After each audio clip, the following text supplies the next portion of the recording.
High বন্ধুরা, তোমরা সবাই কেমন আছো? আশা করছি সবাই খুব ভালো আছো। তো দিনটি শুরু হচ্ছে 28শে পৌষ।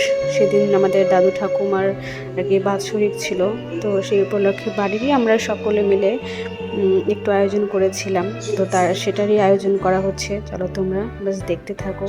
তোমরা দেখতেই পাচ্ছ যেদিকে একজন মানে আমার ভাস্তি হবে এটা, তো সে মালা তৈরি করছে, দাদু ঠাকুমাকে পরাবে। মানে আমার দাদু ঠাকুমা ওর জেঠি বড় মা হবে আর কি, বড় মা আর জেঠু হবে।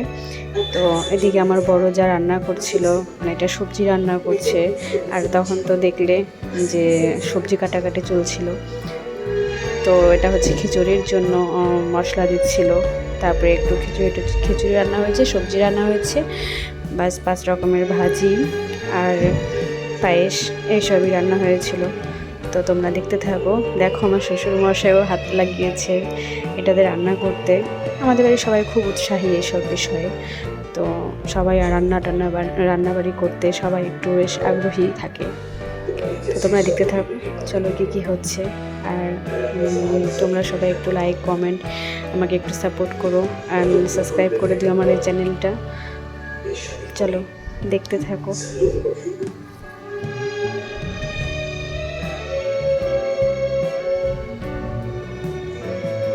দেখো তারপরে আমাদের পর দিয়ে আর কি খিচুড়ি নামাচ্ছে। এখানে অনেক খিচুড়ি নামানোর পরে তারপরে এই যে এখানে সব দাদু ঠাকুমাকে সাজানো হয়েছে।